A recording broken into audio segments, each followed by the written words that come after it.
Good evening, everyone, and I want to welcome our parents and all of our guests to what I hope will be an informative session regarding the reopening of interscholastic sports for the fall season. I'm Jeff Simons. I'm the Superintendent of Schools for the East Greenbush Central School District, and we welcome approximately 60 to 70 parents who have joined us thus far for this virtual presentation and discussion. I'm joined by a panel of administrators and outside experts who are going to help us address the various topics that will come up this evening as we discuss fall sports. First and foremost, our athletic director, Mike Leonard, is with us, and Mike oversees all of the athletic and physical education programs within the district. So we want to thank Mr. Leonard for joining us. Sean Leggett is our athletic trainer, known to all of our students and to our families, who helps us with issues regarding athletic injuries, as well as any health-related issues that are presented by our student athletes, and works with us to make sure that our students are healthy and safe and can return to play when injured and or a health issue interferes in their ability to participate. Jim McHugh is a assistant superintendent for curriculum instruction. He also is in the line of supervision over the athletic department.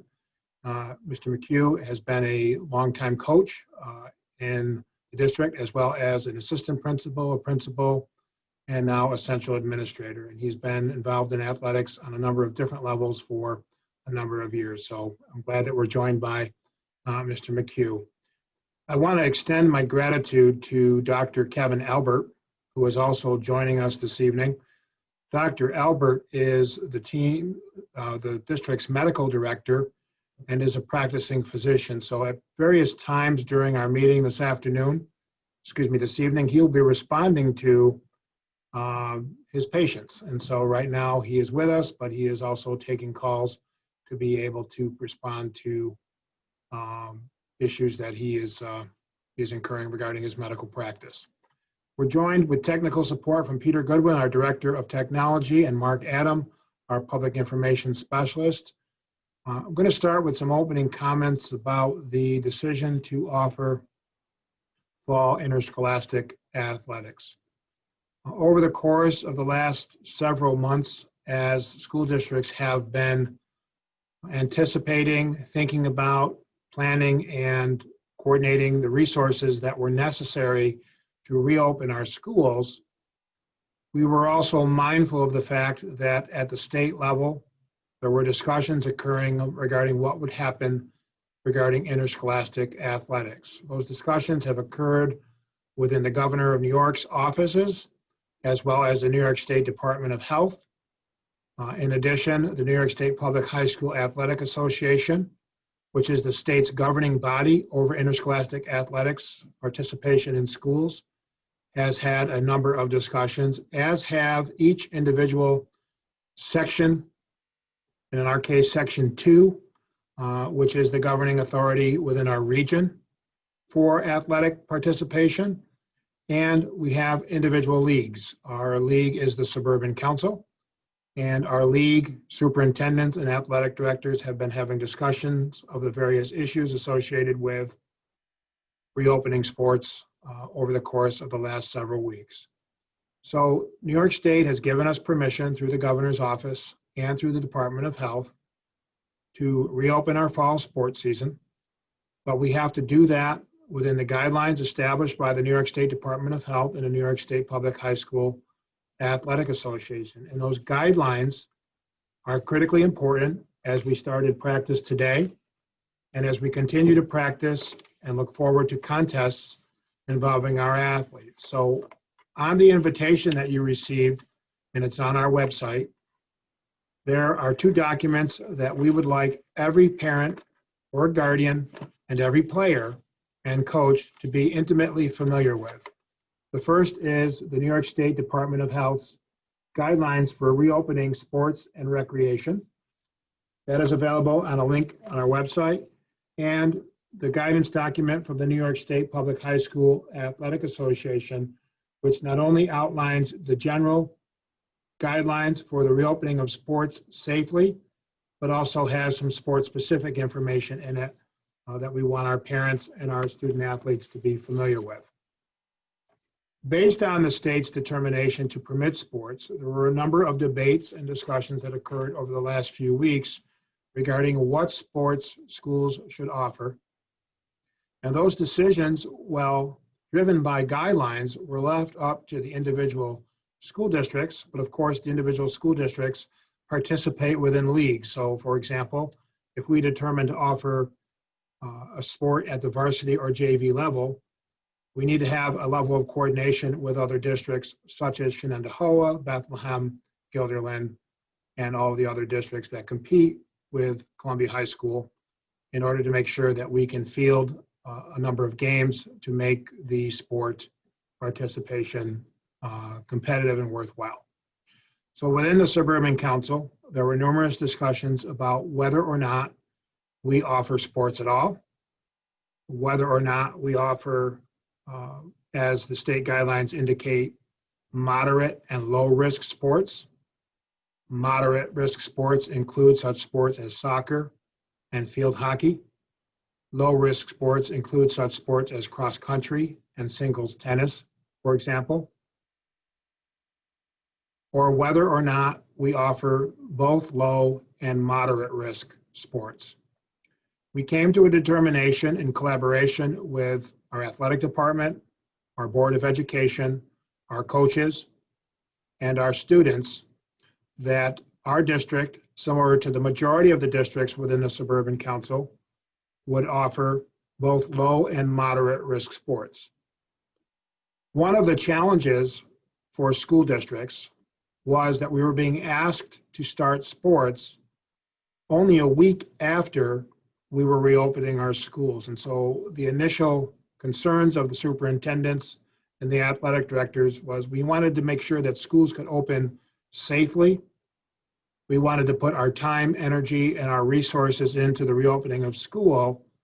But at the same time, we are mindful of the importance of interscholastic athletics and its relationship to the overall academic program. We believe that sports athletics is a complement to the academic program, and in fact, that there are many lessons that are learned through participation in sports that support what we're teaching in our classrooms. And so we did not enter into the decision lightly. We consulted with a number of different groups, including Section 2, the Suburban Council, and with our district's medical director, Dr. Kevin Albert, our athletic trainer, and our administrative team. And we came to the conclusion that we should open up sports, and we should do so very cautiously, very strategically, and we should make sure that we make every effort to ensure that our coaches understand the expectations for participation, that our student athletes clearly understand the expectations for athletic participation, and that we facilitate a high level of cooperation and understanding among our parents and our families. And so the purpose of this meeting is to make sure that everyone enters into this with a spirit of cooperation, and everyone enters into the fall sports season understanding that the value of participation in sports, the enthusiasm related to participation in sports, is an important part of the culture of the district, but we need to temper that enthusiasm within the guidelines of health and safety. Over the course of the last several weeks, we have taken steps to inform the public, including our parents, regarding issues that we have dealt with related to COVID-19, including the attendance of one of our students at the statewide SAT administration at Columbia High School. Additionally, as we have learned through working with the Rensselaer County Department of Health, as we open up what is considered to be normal activities, such as school opening and sports, COVID-19 is still a very real factor that can affect our staff, can affect our students, and can affect our families in ways that could potentially, if not handled correctly and diligently and safely within the guidelines, not only put in jeopardy the participation of our students in interscholastic athletics, but have the potential to cancel the season and the potential to close our schools. And so as we enter into this discussion tonight, it's very important that everybody understand the guidelines and everybody understand that we are going to do this in a safe and healthy manner, using the information that we have to guide how we do our practices, to guide how we conduct our games, and the level of oversight that we're going to be required to have in cooperation with our families over our student athletes. Not only their participation in the activities of our practices and our games, but in their off-site activities, so that we have good lines of communication to make sure that incidents don't occur. As we opened up school this year, we learned about cases both within our district and cases with another district that were associated with sports. Club sports that were operating outside of the district, and we appreciate and support that participation. However, we do have districts within our region who were forced to quarantine as many as 18 kids through association in a private soccer program. So it's very important that everyone is working together to monitor, supervise, and make sure that we are in compliance with the guidelines. At this point, I'm going to share my screen with everyone, and I'm going to ask Mr. Leonard to talk a little bit about the expectations for our student athletes, the expectations for our coaches, and the expectations for our parents and guardians as we work together to implement what I hope will be a healthy, safe, and successful fall sports season. After Mr. Leonard's presentation, we'll have a question and answer session, and we encourage our parents to participate in the question and answer session through use of the chat room, and Mr. Adam will monitor that. So if you give me a second, Mr. Leonard, I'm going to share my screen.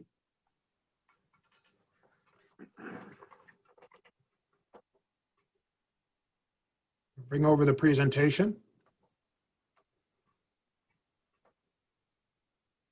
And I'm going to ask everybody to give me a thumbs up if you can see the presentation on the screen. Okay, Mr. Leonard is our athletic director. Mr. Leonard, it's your show. All right. Good evening, everybody, and welcome to Fall 2020 Sports.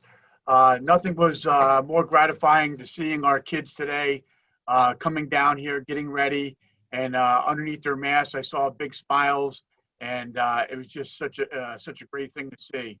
I thought our kids and our coaches did a great job today for being the first day. I know a lot of our coaches did review and took a lot of time going over all the safety protocols and guidelines. So we'll just, if you want to move on to the next slide, Mr. Simons. Real quick, some recent accomplishments. Columbia High School Athletic Department has won the New York State Public High School State Sportsmanship Award again for the 8th year. And we're going to need that more than ever, working together and cooperating together so we can have a successful fall season. And just recently, Columbia Athletics raised more than $10,000 for ovarian cancer research for the 19th annual Teal Ribbon Run. We had a lot of people throughout, actually, a lot of different states that participated with virtual, so it was really good. My time, I think I still came in last, but you know that's part of the course of me participating. Also, the Columbia this summer, we revamped and renovated our whole Columbia Athletic Fitness Center and weight room. It's beautiful. I can't wait to have the kids come in, and I want to thank Columbia All Sports for their gracious donation. So please, they have a barbecue coming up. I know that's been posted, so please buy some barbecues from them, but that's a great thing that they do. Okay, next slide.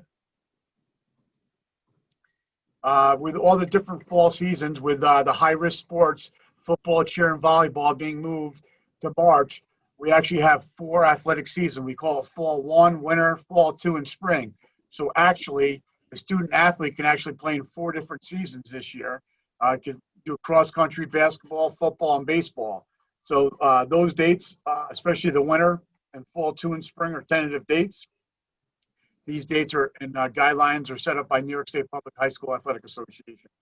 So hopefully we'll get all those seasons in and we'll continue to work hard. I'm not going to go through this step by step, but inside the New York State Department of Health, They the ones who determined what a low risk, moderate risk, and high risk sport are. And there's a couple bullets about why each of those sports enter into those categories. Modified sports, we're going to continue to monitor modified sports to see if it's feasible. Right now, many of the Suburban Council teams that are in our league are not doing any modified. So we'll continue to monitor it. Later this week, we'll make a determination if we're going to have modified. And if we do, it's going to start September 29th. Real quick, some expectations for student athletes. These are all in the New York State Public High School return to interscholastic athletics. Daily health screenings before each practice. So as they come up, the coaches will do a temperature check and ask them a variety of questions. We always want to make sure that, to get going, those ran very smooth today. All student athletes are responsible for their own equipment. All equipment must be separated on the sidelines to maintain social distancing. A lot of the coaches put up pins on the fence, spray painted dots on the field to really separate and make sure everybody's personal equipment is scattered. We are requiring to bring, for all student athletes, to bring extra masks and individual small hand sanitizers. Your mask may break during a competition or get damaged. So we want to make sure we have extra masks, as well as I think it's important for everybody to always carry individual hand sanitizer. I'll have Sean take this, but I'll maintain social distancing 6 feet whenever indoors or outdoors. If social distancing is not possible, you must wear a face covering unless you're unable to tolerate a face covering for physical activity. So I'll have Sean kind of jump in there right now, Sean, if you want to talk about that a little bit.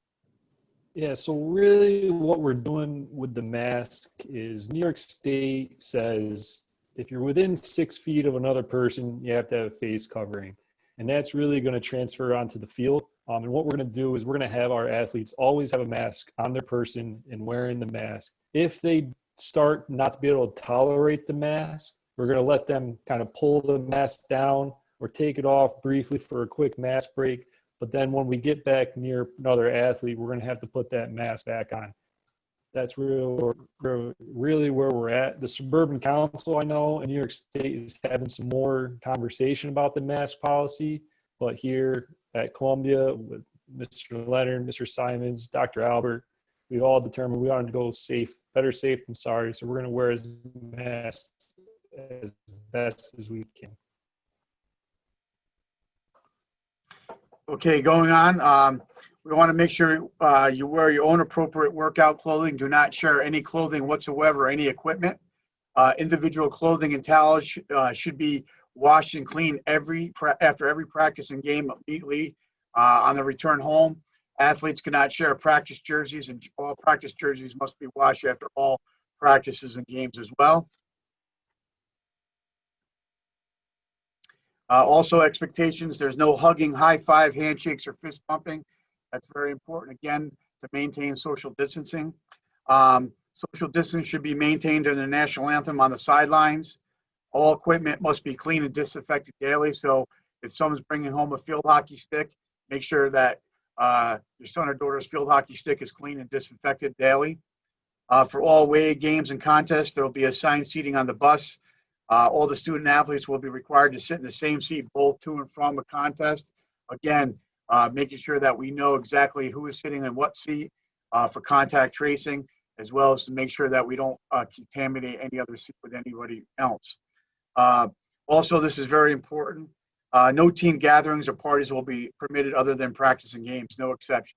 I know a lot of people have team dinners, team get-togethers, fundraisers, but we've got to make sure that we stick to the practice and games, no exceptions. Again, we want to get through this fall season and make sure it's successful. So we need everybody's cooperation. All fall sport coaches submitted a sport-specific practice plans, which has been approved by my office. And coaches will be, I know a lot of coaches already sent those out to parents. Last week, we met with all the coaches for 3 hours and went through all the different guidance and all the requirements and expectations for the coaches. And I can tell you that they have taken them very seriously and they've worked extremely hard implementing practice plans, from separating personal equipment out on the field to going over different guidelines. So I want to thank the coaches. The next slide, please. Athletes changing after school. They can report, they can report right down to the athletic hallway. Today we had 27 athletes came right down to the athletic hallway. We have red dots throughout the back hallway. We have 50 of them. As the students came down, 2 or 3 students were allowed to go in to the locker area bathroom to get changed, and then they immediately went out the back door right to the practice field. It worked extremely well today. We also have any student athlete can come down here between 7 and 8 in our wrestling room. We have 50 grid 6x6 grid set up. So today a bunch of students came down, brought their equipment, and worked out extremely well. So we do have an area for some storage. All personal items remain with the student at all times. They cannot leave it here in school. They have to take everything outside. Please, all student athletes, bring your own water bottle labeled and do not share any water bottles. Please, nobody should ever be doing that at this time. During a contest, in the designated bench area, everybody must wear a mask. If you're on the bench, you have to wear a mask. The scorekeepers, everybody has to wear a mask. Student athletes should tell coaches immediately when they're not feeling well. If they're not feeling well, please stay home. We need your help, parents. Please stay home. On remote days, student athletes are report directly to the practice game and field. You cannot come inside the building, so make sure you come ready, prepared with your workout clothes and your equipment ready to go. Some expectations for parents and spectators. Spectators must maintain 6 feet of physical distance between individuals and or family household units at all times.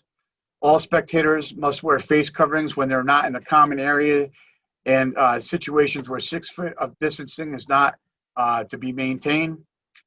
Each student athlete in the Suburban Council, so every player that makes a team here at Columbia High School, each player will get 2 badges. They're called spectator badges. All spectators at the Suburban Council games will be checked in. So you'll have to, if you're 2 parents coming to a game, and you'll come through the gate and you'll identify yourself that you're here to see Mike Leonard. Your son's playing on boys varsity soccer. The 2 people at the gate or 1 person at the gate will ask your names and your telephone number. It's simply for contact tracing. But every player will get 2 badges, and that's it. No 3 badges, no extra people.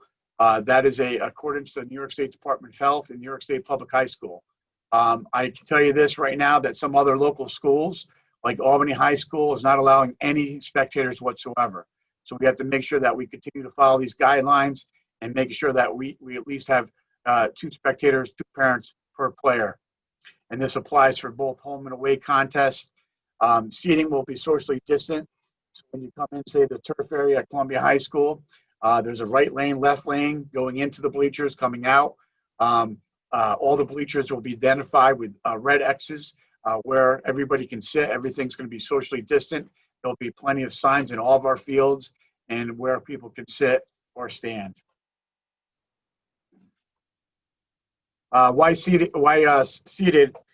Properly distant spectators can remove their mask, but if they get out of their seat and moving around, they have to have their mask on. So once you get to the bleachers and you're sitting down on your 2 red X's, you can lower your face mask. But once you leave that area, please put your face mask back on. We'll have plenty of hand wash stations as well as hand sanitizer stations available at all games and contests. All the coaches did a great job providing hand sanitizers for today's practice, and continuously ask our student athletes, go wash your hands, go put some hand sanitizer on. At the conclusion of any contest, we ask spectators not to wait for athletes, and please report right to your cars in the parking lot. I know that's been always a tradition, waiting for your kids to come off the field, but unfortunately we cannot do that and maintain social distance and for the health of everybody. So as soon as the contest ends, please go to the parking lot and the student athletes will meet you there at your car. Please notify your coach immediately if your child is ill. Keep them home. If they don't feel good, please keep them home. We're going to make sure we're on top of that. Parents, please provide those personal items, a water bottle that is labeled, a hand sanitizer, a towel, Please label those and please give those to your child to help facilitate this. Again, please disinfect and clean your child's personal equipment after each practice and game. That always will help. Again, there's not a slide on this, but again, we met with all the coaches for 3 hours last week, all weekend long. It's been a constant email, texting, and they've been working together to help each other out to make sure that we're set up for success. And most important is getting our kids back in athletics and back in the school. So I'm not sure at this time. Mr. Adam, you'll have the questions.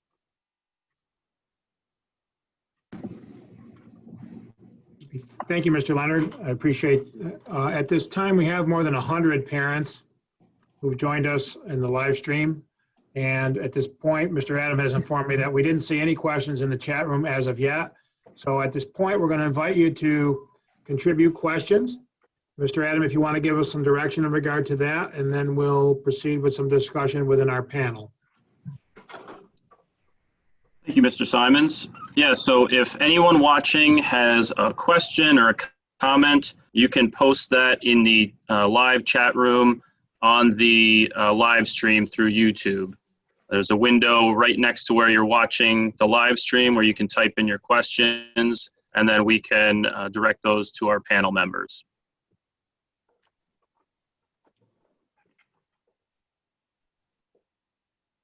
As we wait, if I can just please jump back in again, as we continue to get more rules and guidance from whether it's New York State Public High School or New York State Department of Health, we'll continue to make sure that we send that information out to all student athletes, coaches, and parents, and make sure everybody's well informed. So we'll just always try to continue to stay on top of everything.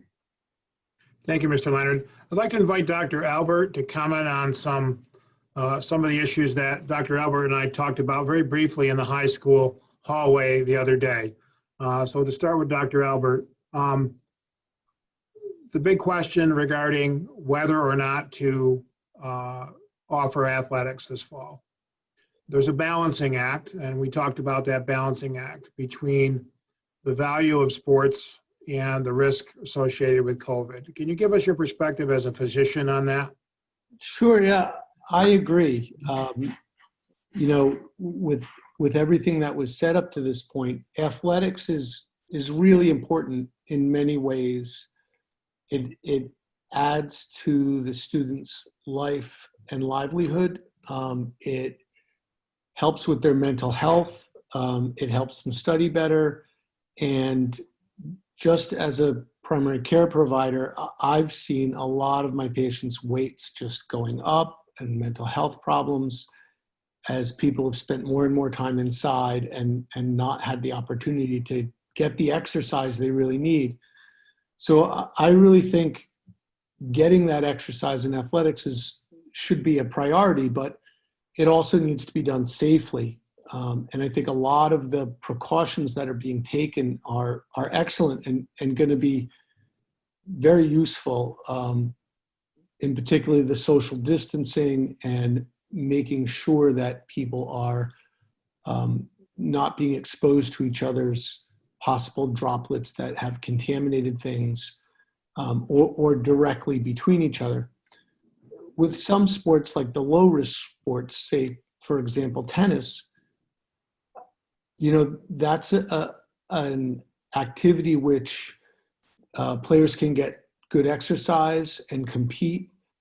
And it's fairly unlikely they're going to come in contact with each other's direct droplets person to person across the court.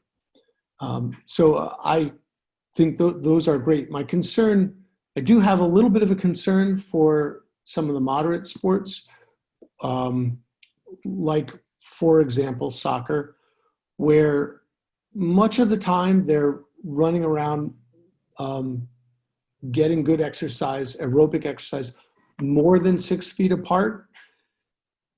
My concern is when they're within 6 feet, fighting for the ball, really sucking air, trying to get wind in, there's going to be a tendency to want to take a mask break while they're putting in that extreme effort. And it's a time where there's a higher risk for the transmission of those droplets with the heavy breathing and close face-to-face contact that I don't think that in any other public setting in New York State you would get exposed to. And so I think it's important for people to be aware, if they're competing, of the risk that's involved there. Fortunately, our positivity rate right now is still pretty low, but if it were to climb, the risk goes up significantly. And I think that's something that everyone needs to keep in mind if they're going to be participating in those sports. Thank you, Dr. Albert. We talked specifically about the mask guidelines quite a bit internally within the district. And as Dr. Albert has said, there are situations where the sports participation in competition in particular, or even in practice, are bringing our students within 6 feet.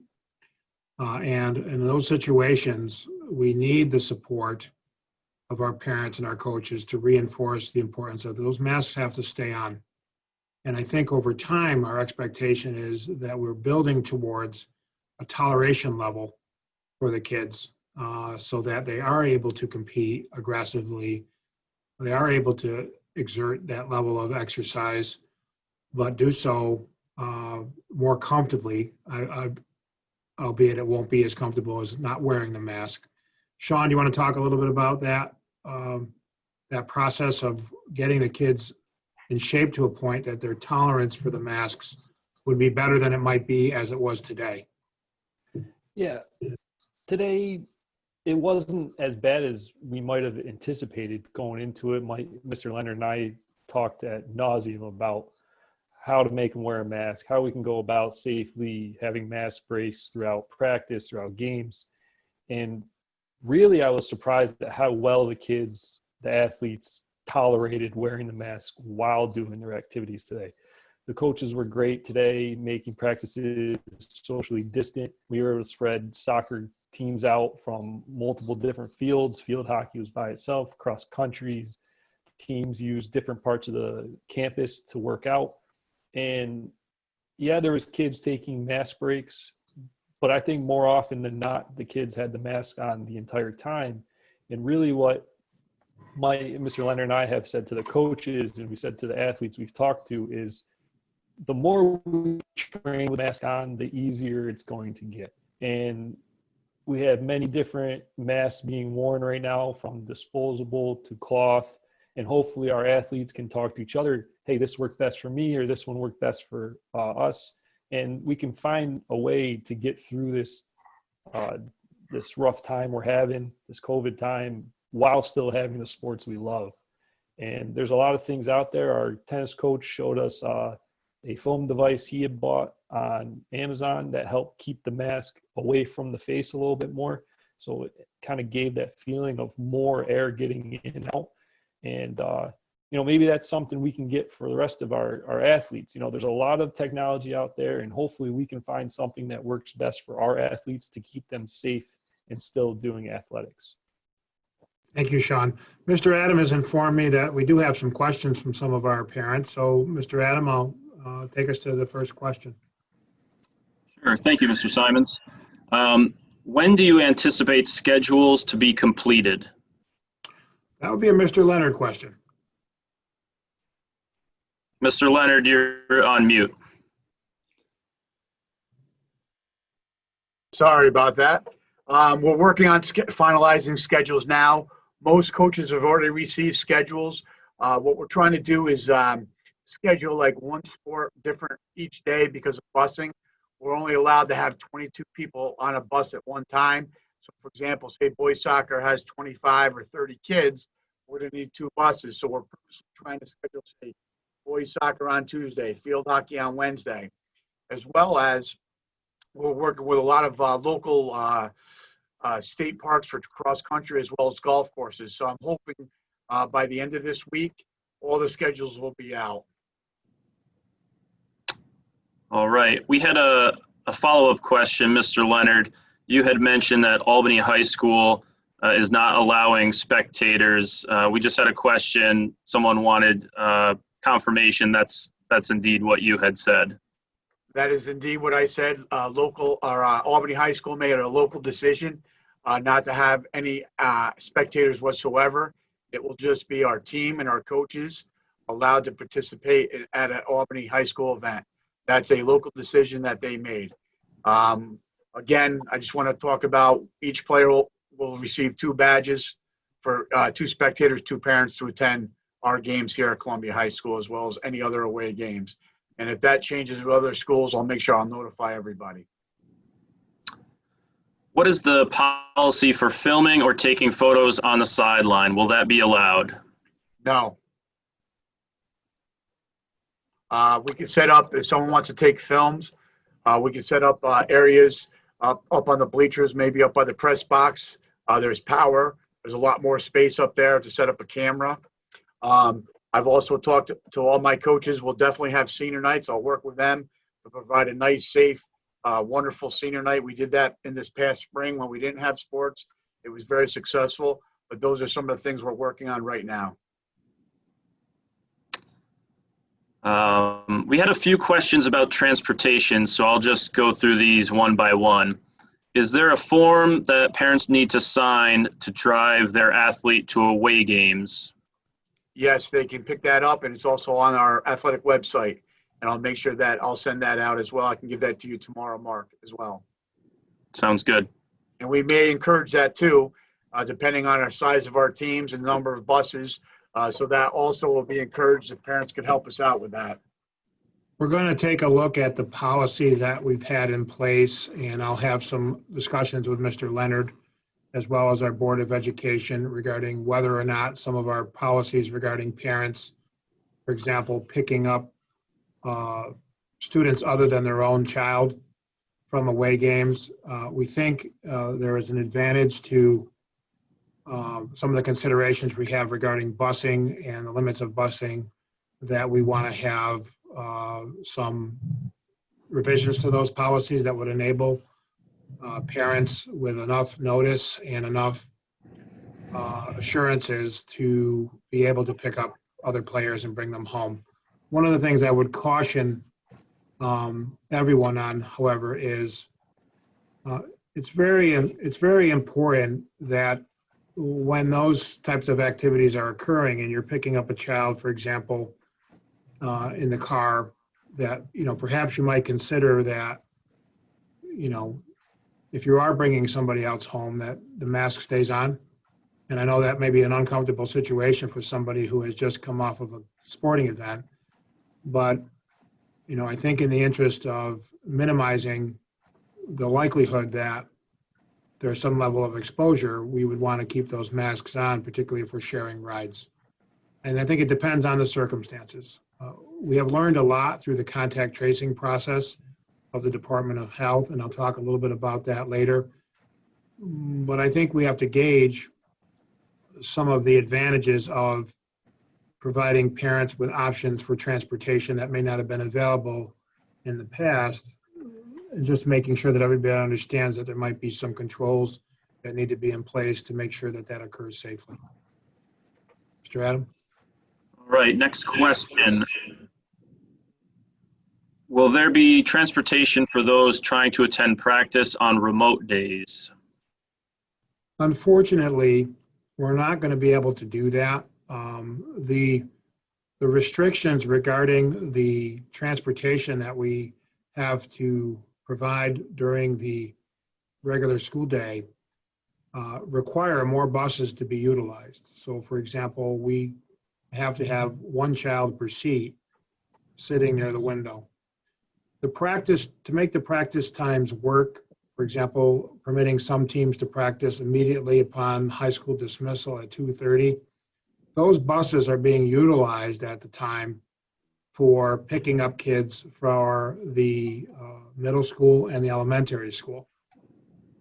The additional constraint is that we would have to bus kids from all over the district-wide, to a practice site, whether that be Columbia High School or whether that be Genet. So it is not feasible for our district Some districts within our league have made determinations that they wouldn't provide busing to games. We are able to provide the busing to the games, but we're going to ask that parents work together with our coaches and our parents to ensure that kids have rides to practices. And, we all have been in situations, particularly as practices, we're used to practices starting in August.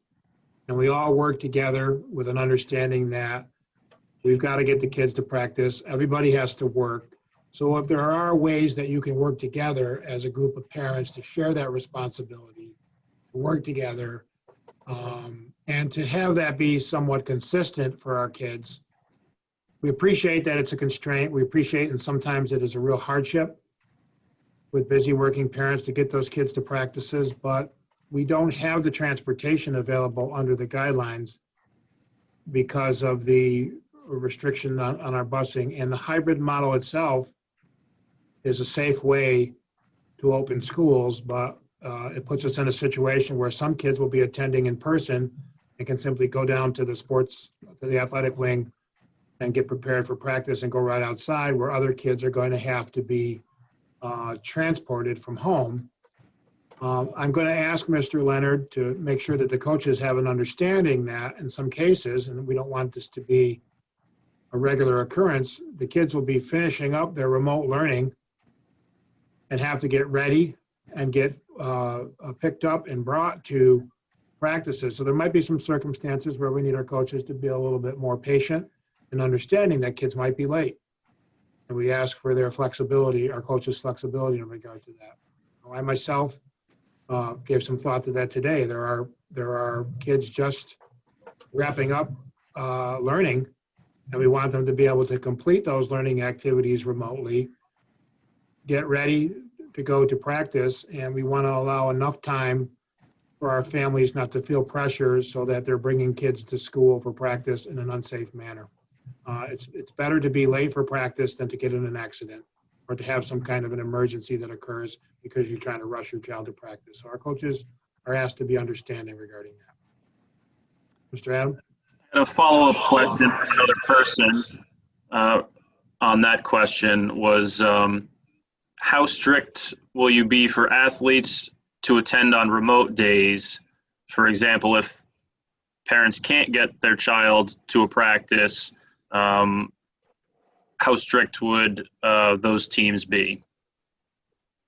I think there's some level of flexibility that would be extended, but it's if you think about it from the other player's perspective and the coach's perspective, it's really hard to run a practice if everybody's not there, or if players that play in certain positions are not there. So again, we do have parents that have availability to help in this and to get our kids to practice. And we're asking you to work together, the kids to work together and the coaches to work together. So we, as much as possible, want the kids there, and we'll be flexible to some degree, but we want to work together. If you have a problem and there's a particular issue that needs to be resolved, I think the first step would be to try to resolve it with another parent or to resolve it through communicating to the coach. Mr. McHugh, I don't know if you have any comments you want to make about the hybrid program itself and some of the issues involved in the remote scheduling and making sure that remote scheduling is that schoolwork is completed, and how it all works in terms of as we transition into the school year a little bit more.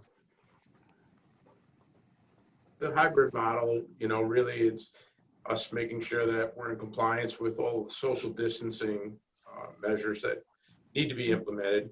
Our goal is to keep our students and staff and faculty healthy. The good thing about sports is that, it teaches a lot of skills that, kids might not get in the general classroom environment. So our students need to measure, our student athletes need to really watch and budget their time accordingly. They need to plan ahead. It's really important that, when students are home and they're not in person, that they're not putting off that work. too late, that they're maintaining some level of a routine, getting up in the morning, if they're able to live stream in or complete their remote work on those days, it's important. So when they go to practice, they can focus on their practice and then have that time in the evening to relax and rest. But it's going to be important that students really start to plan out their week and use their time accordingly. Thank you, Mr. McHugh. I think the more that everyone can understand that this is going to be different than what it typically is in the fall. It's going to be different for students. There are going to be constraints on students that don't typically exist. There are going to be constraints on coaches. There's going to be constraints on families. And we all have to acknowledge that and work together to make sure that we can work through those constraints in ways that focus on the development of the kids.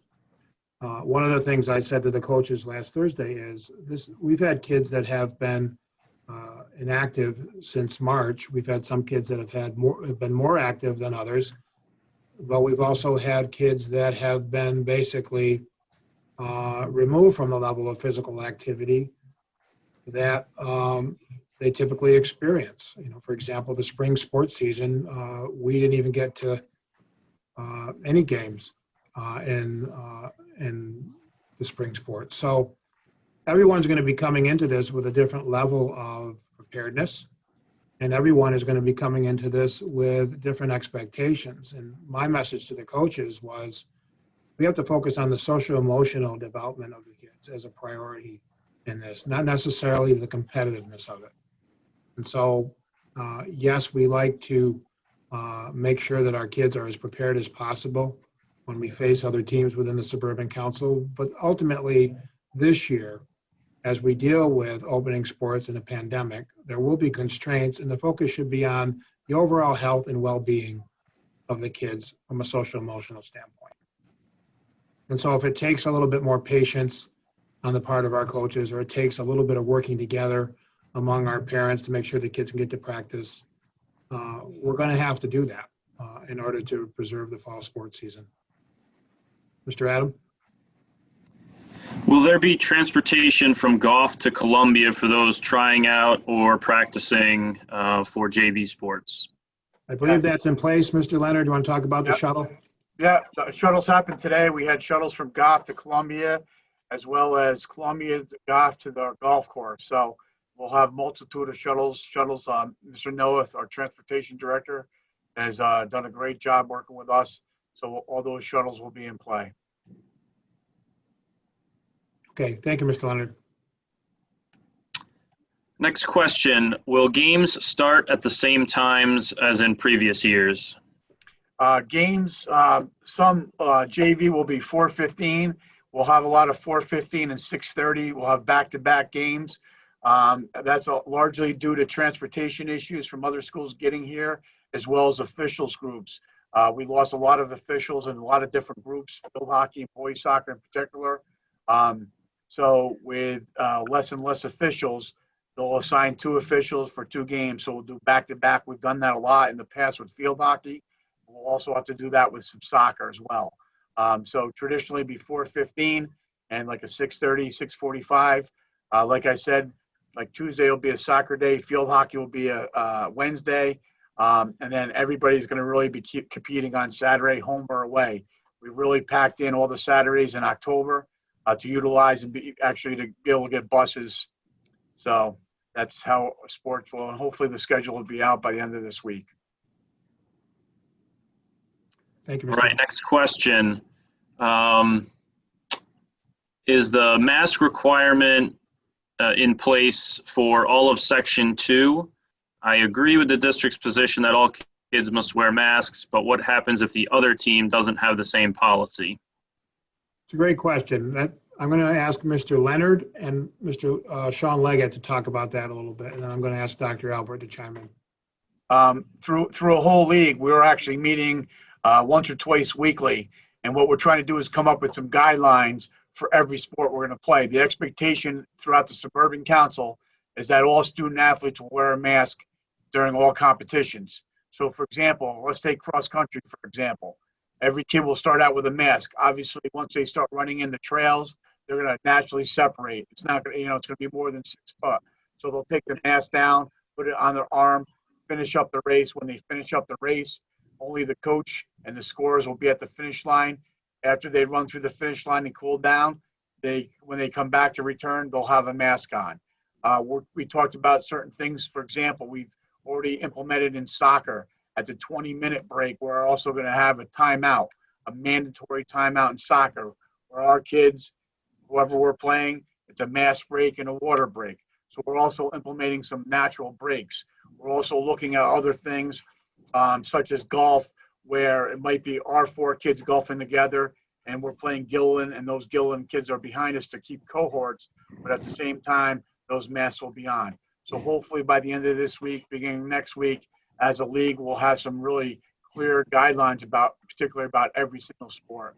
And then we'll talk about certain things that kids can do. For example, in a soccer game, if I'm a defender and the ball is the offensive end, I can make sure that I'm social distance away from any other person on the defensive back, and I can pull my mask down to self-regulate and give myself a little breather from the mask. And then as the play comes back to me on the defense, mask up. So there's different things that you can almost self-regulate, and kids can learn that, and they'll be able to tolerate it. But I can tell you, I agree with Sean today. I was out to soccer. All of our kids were physically active and wearing masks. So I was very proud of our kids and coaches today. Sean, anything to add? Yeah, for the most part, in the conversations I've had with other athletic trainers from other school districts, everyone's pretty much right on par of wearing the mask as much as possible. So I think the possibility of advantage/disadvantage from team to team isn't really going to be an issue, especially with the Suburban Council meeting with the ADs coming down with a more even mask mandate across our league.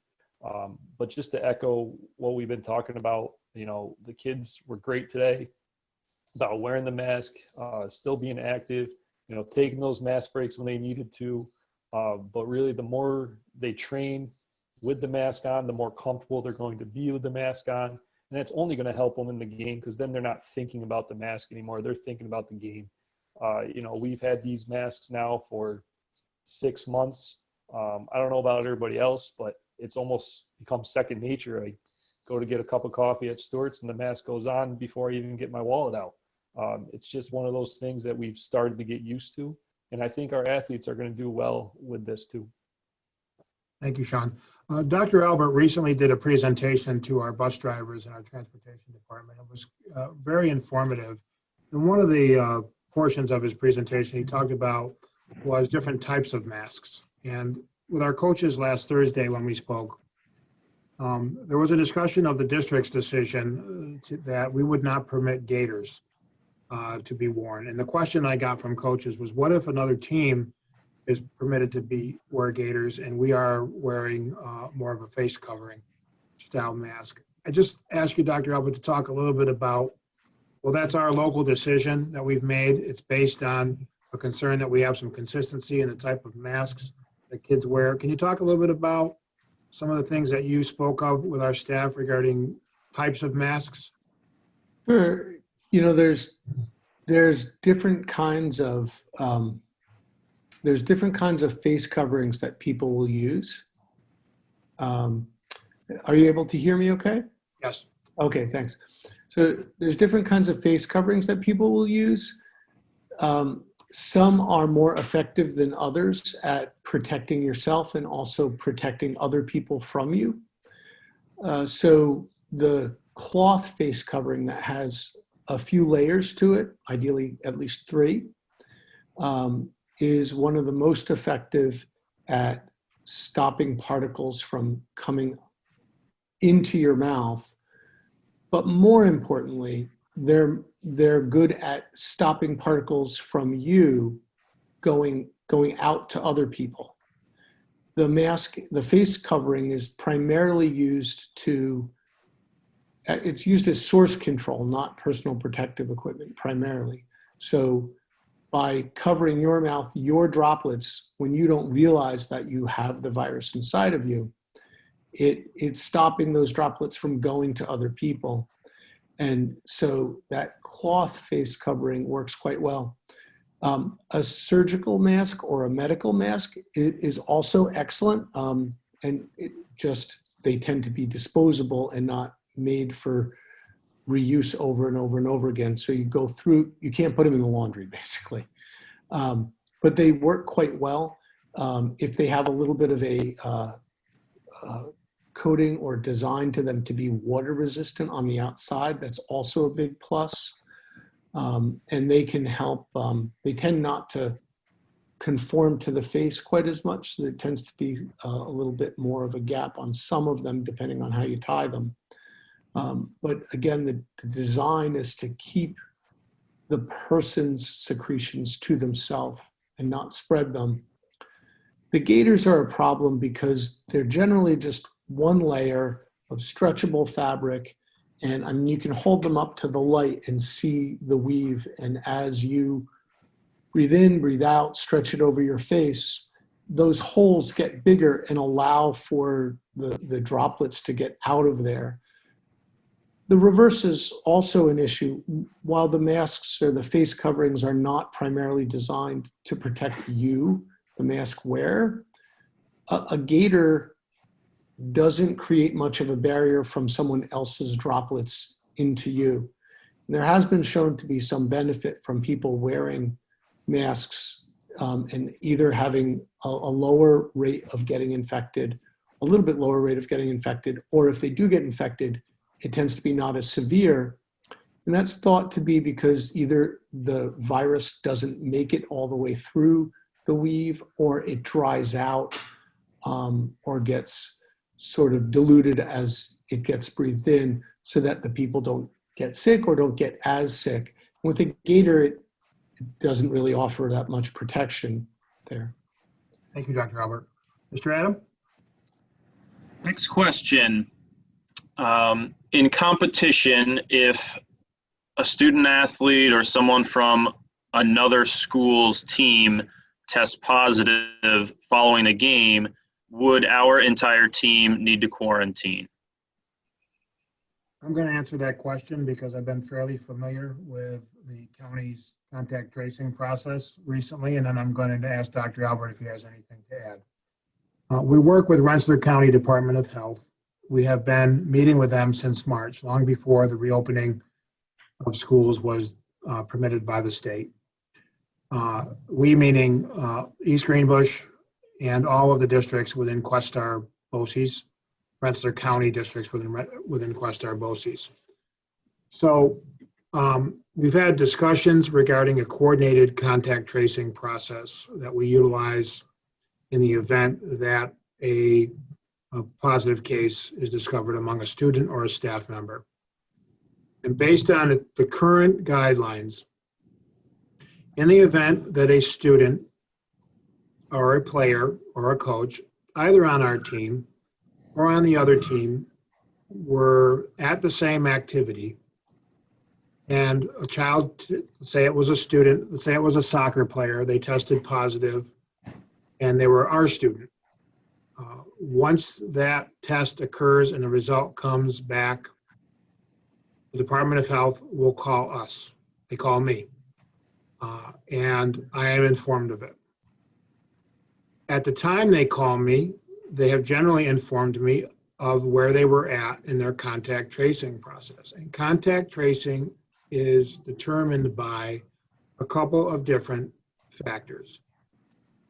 If we had a soccer game today and a child became symptomatic of COVID-like symptoms tomorrow, the County Department of Health would review every individual person that player came in contact with within the last 48 hours.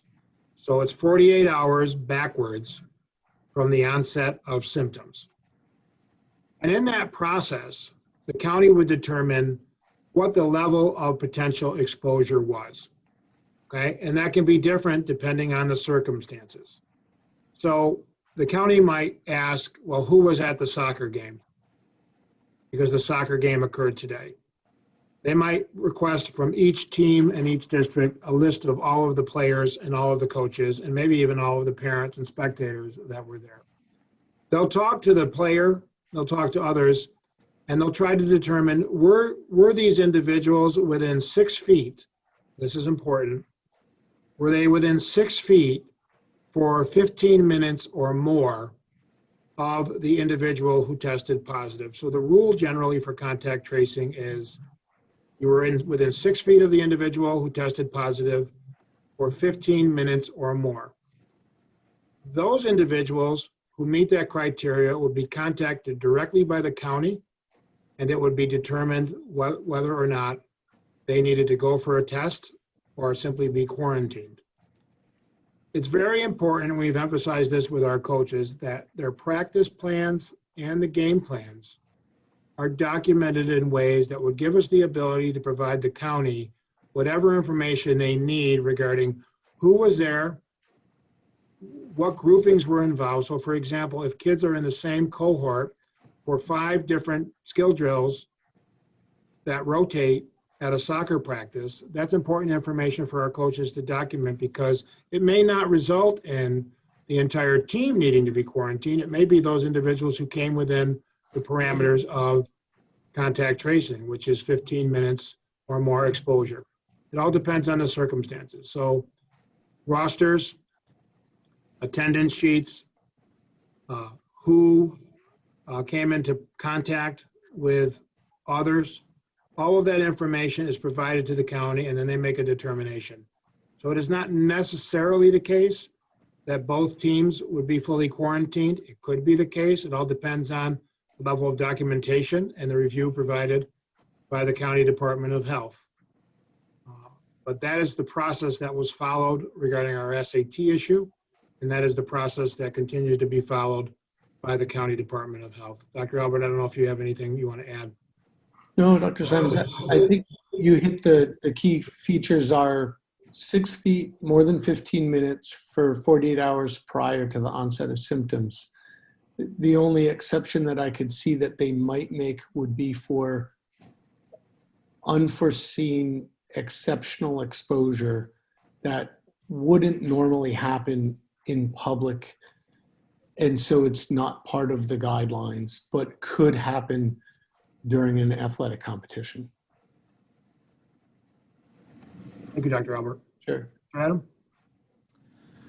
What modified sports are being considered? And as a follow-up, someone expressed concern, without modified sports, kids that do not play travel sports will not have an equal opportunity to transition to JV or varsity, and that could result in lost player development. As of last Thursday, I don't know the registration numbers today. The registration numbers were very low because we surveyed parents and wanted to know how many kids would be interested in modified. So it's all going to be based on the numbers of kids that are interested in playing, as far as whether or not we offer modified, and whether or not other districts in our suburban council or even some neighboring districts are considering offering modified, because we wouldn't have teams to play at that level. Mr. Leonard, what's the status of our registrations to date? Right now, as of this morning, we had 13 boys soccer, I believe 7 girls soccer, and 5 field hockey. So she did receive more today. I didn't get an update later today. But I can just tell you right now that the only schools in suburban council that are allowing modified, Troy has boys and girls soccer. Gilliland has boys and girls soccer and field hockey, the only one that has field hockey. And CBA has boys soccer. Locally, Rensselaer was going to offer girls soccer. They're now just going to do an in-house intramural type of program. Maple Hill is looking to have boys and girls modified soccer if they can find some coaches, as well as Ichabod Crane. So those are the only ones that we've been working with, but none of the other suburban council are having modified sports. They may do an in-house type of intramural program for skill development, keeping kids interested. And in the event that we do not have sufficient registration to field modified teams in particular sports, or we don't have teams to play because the other districts are not participating in that level, Mr. Leonard has already advocated for a comprehensive intramural program for that level. So, and we will develop that, and we'll keep our families informed of what's happening.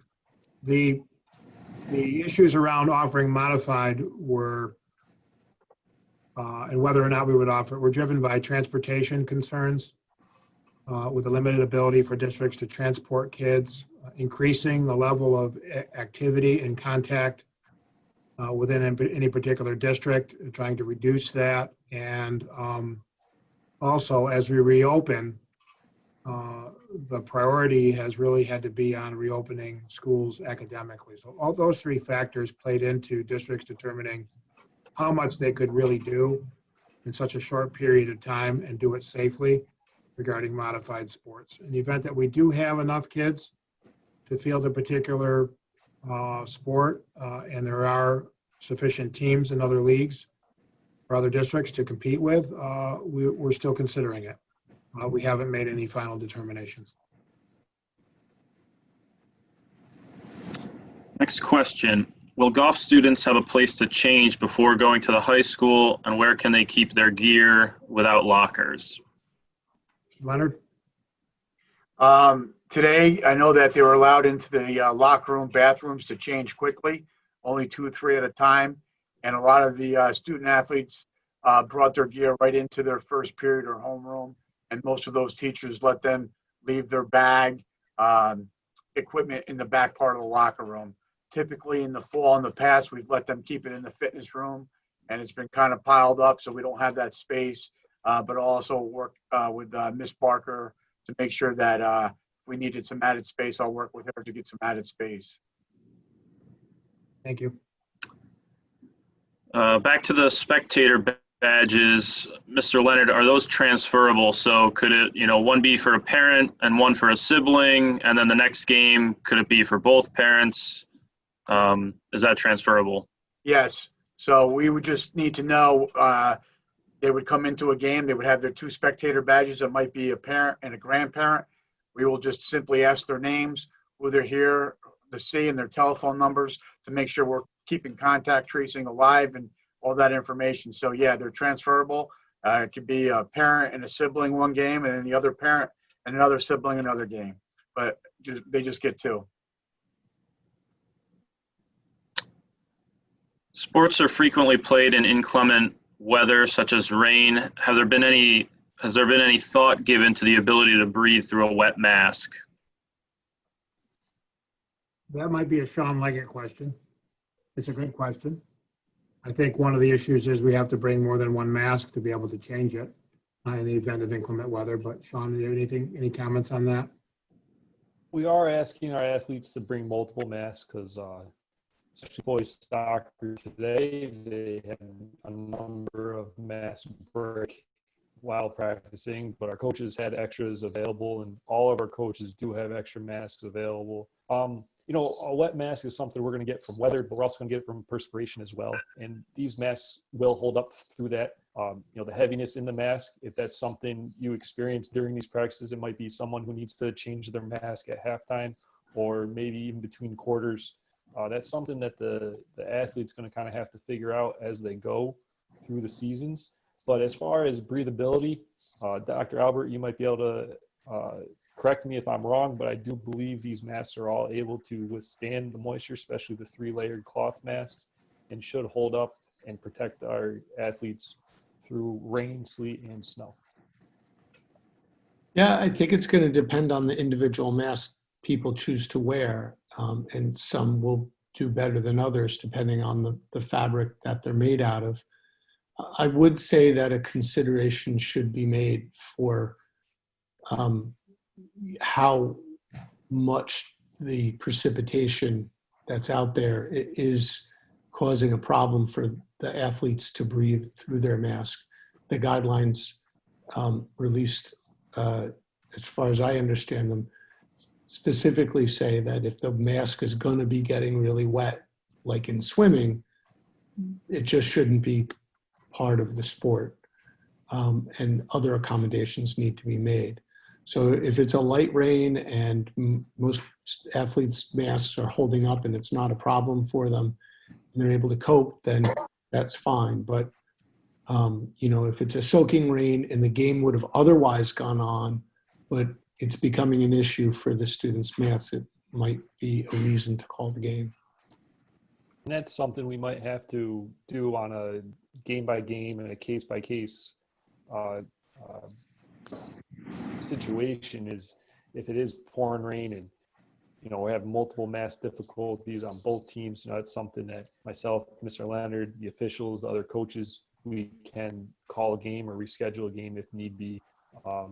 But fingers crossed. Let's hope we can get through those games with those masks on, no problems whatsoever.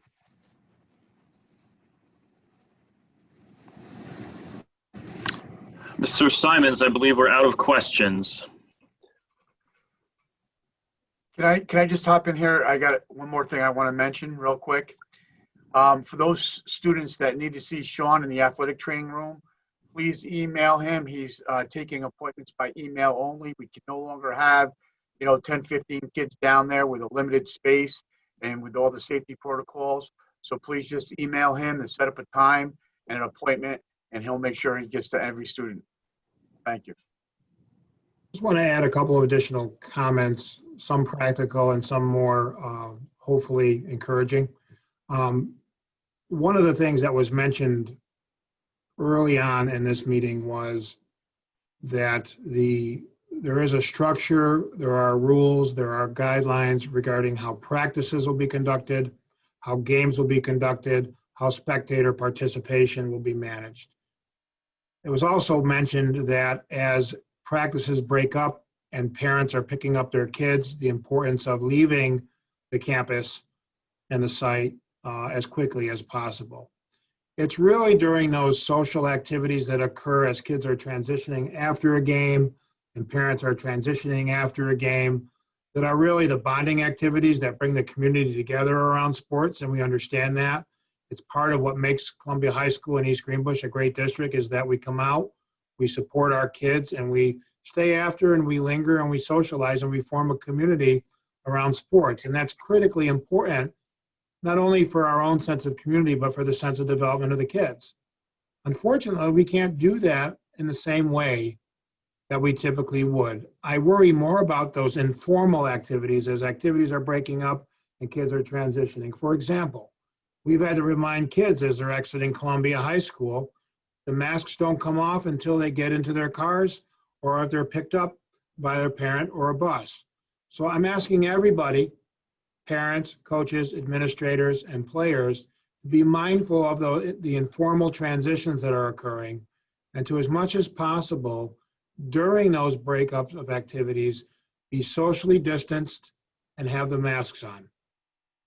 It's really, really important. Once the kids get on the field, I think with the structure our coaches are providing, things are going to be relatively managed well within the 6-foot guidelines and with the masks on.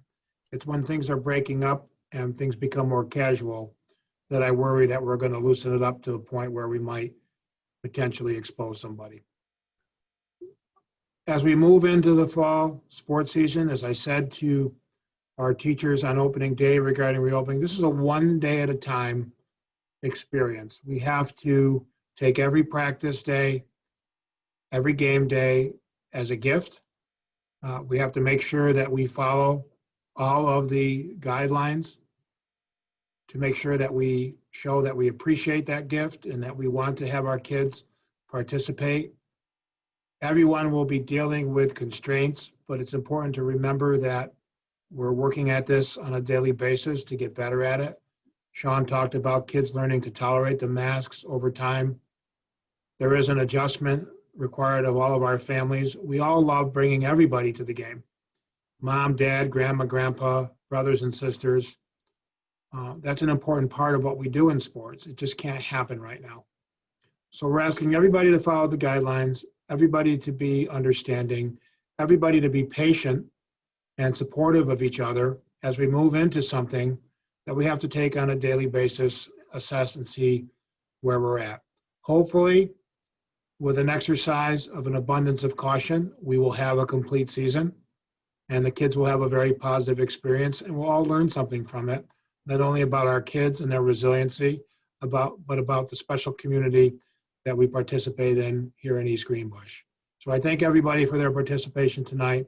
I look forward to seeing the kids continue to be on the practice fields and at the games. And I look forward to working with all of you to make sure that our athletic participation this fall is the best that it can be in a positive, healthy, and safe experience for everybody. I want to thank Dr. Albert, Mr. McHugh, Mr. Adam, Mr. Goodwin, Mr. Leggett, and Mr. Leonard for participating in this panel. I want to thank our community and our Board of Education for continuing to support interscholastic athletics as a part of the academic program. And I want to thank each and every parent and guardian for all of your efforts to make sure that your kids have returned to school safely and prepared. And as we look forward to this board season, we'll continue to work together to make this the best district that it possibly can be. Thank you, everybody, and have a good evening.